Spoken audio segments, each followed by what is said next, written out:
emotional or verbal or physical expression hello, that you want, and welcome to How Now. How now? How now? How now?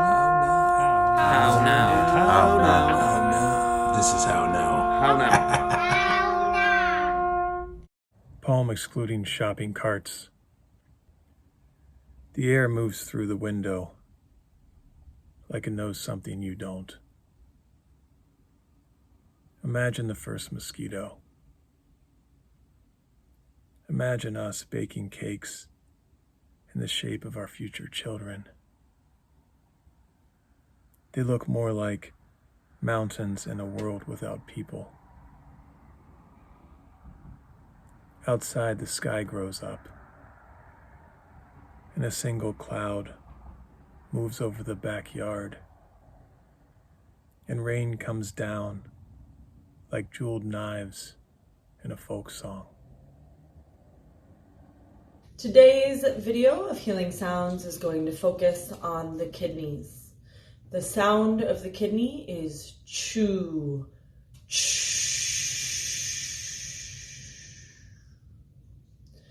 On the inhale, we are going to curve our backs, putting pressure into our kidneys, the space between our ribs and our hips.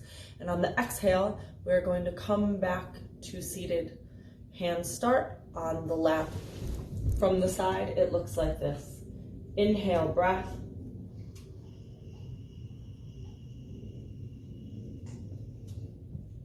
Exhale, breath with the sound.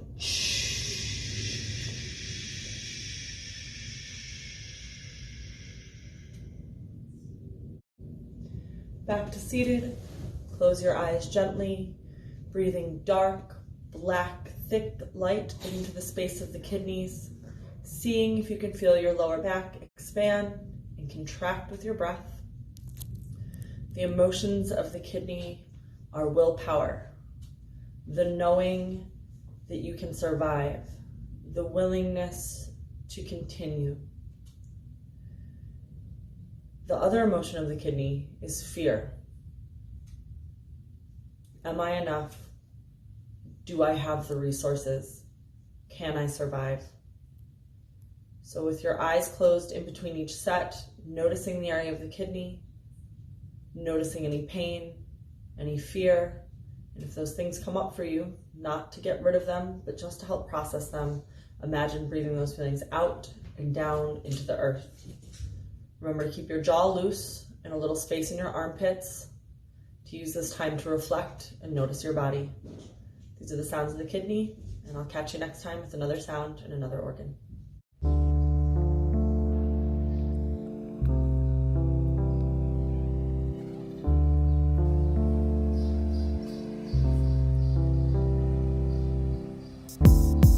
Cherry dust on the tip of my tongue.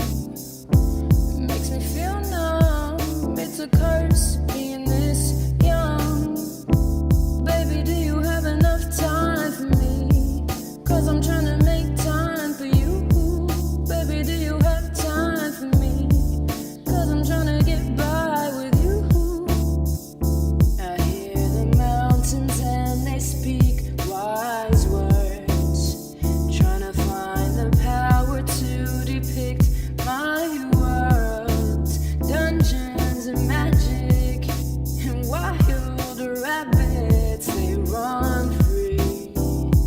They run free. Baby, do you have enough time for me? 'Cause I'm trying to make time for you. Baby, do you have time for me? I've been trying to get by with you. Baby, do you have time for me? I've been trying to make time for you. Baby, do you have time for me? Yeah. I've been trying to get by with you.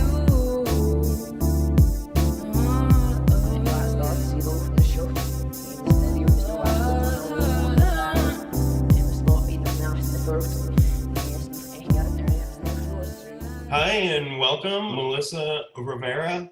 What have you been up to? What's been kicking around? Been self-isolating and quarantining, but something that I've never had to do in my lifetime. But outside of that, I've been inside of myself, basically, like trying to delve deep into like my artistry and seeing where my intent is and like why am I doing this? Why have I been doing this for so long without any questioning behind why I'm doing it? I'm still at a level that I was creating before all this stuff started.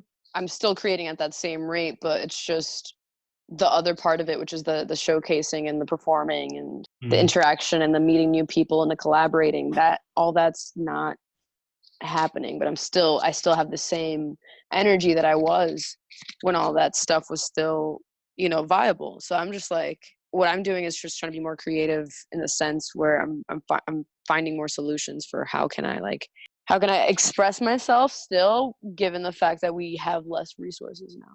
Yeah, so are you finding that you're able to pose questions to yourself that create like a reflection and then open up a new avenue for expression? Yes, a lot more than I could before, because before there was just so many distractions. There's so many other things that you could do besides creating. Yeah. Now, that's really all my hands can do is just focus on like that, and scheduling and time has all changed, and it's really affected me.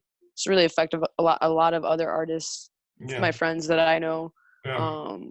But it's also brought us closer together because now we're actually thinking more community based, because we're actually we notice it's something that's not only affected us individually, but it's affecting all of us together at the same time. We're all suffering the same sort of loss. Granted, somebody goes through adversity, that might make them a really strong person, but imagine a whole community of people that go through an adversity that decide to come together to fight against that, or to like create something new out like through that and within that. We've yet to see where this whole pause is going to take us, I feel like, creatively speaking, and beyond that. But I'm choosing to manifest all of my energy into something that's positive and that I know is going to benefit me and my friends and my family. I don't want to have to self-destruct. It's made me realize personally that I do want to like go back to more simpler ways of communicating within myself, with others, and all that. Hi, I am Katie Weissman, and this is the Canto Primo from Benjamin Britten's Suite for Solo Cello No. 1.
There's a Ray. He is right here. He is helping. Paul McCartney is the cockatiel, and Charlie Parker is the parakeet.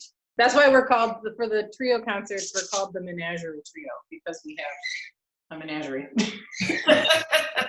So yeah, talk to me a little bit about how you're navigating the internet, like Zoom concert series stuff that you're doing.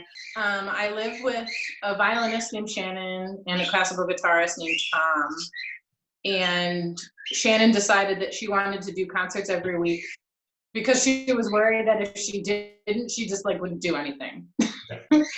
And one of the really exciting things that's come about because of this is we have a composer who's writing pieces for us, like specifically for us. Oh, wow, that's amazing.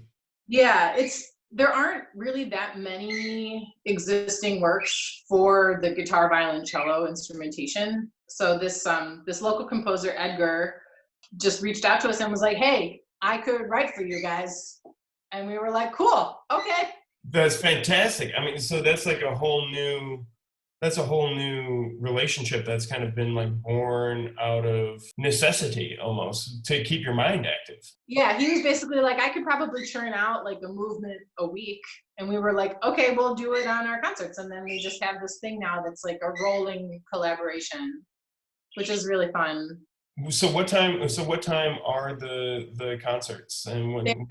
7:30 on Wednesdays. 7:30 on Wednesdays, every Wednesday. Every Wednesday. Yes, we have not taken a week off yet, so we're doing it. That's fantastic. Katie, thank you so much for being a part of the How Now show, and thank you so much for sending this beautiful piece of music over our way for us to check out. And I look forward to checking out the concerts. When you think of the word quarantine, what's the first thing that comes to your mind?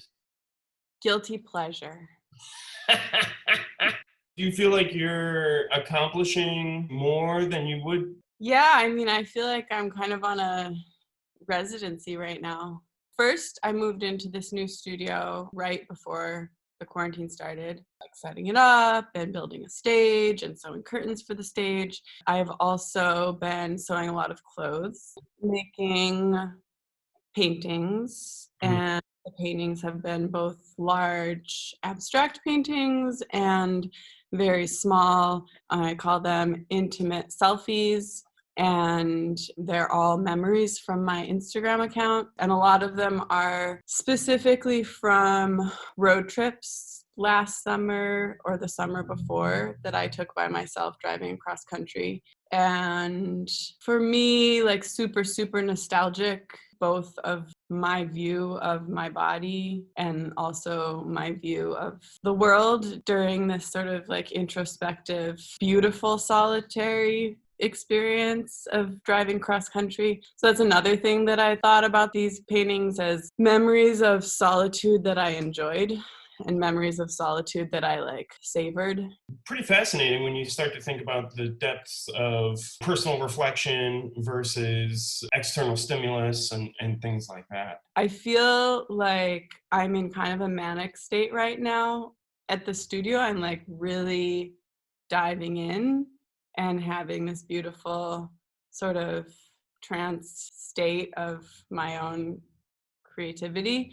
But then when I go home in the evening, this is normally when I would like to go hang out with people and like enjoy the world beyond working and being with myself. Yeah, so do you feel like the larger abstract pieces are more of a representation of that frustration that it seems like that's kind of going on? The tight representative pictures, my brain is more with the subject matter, but the abstract paintings, it's more of like, it's like this bridge between making the object and performing.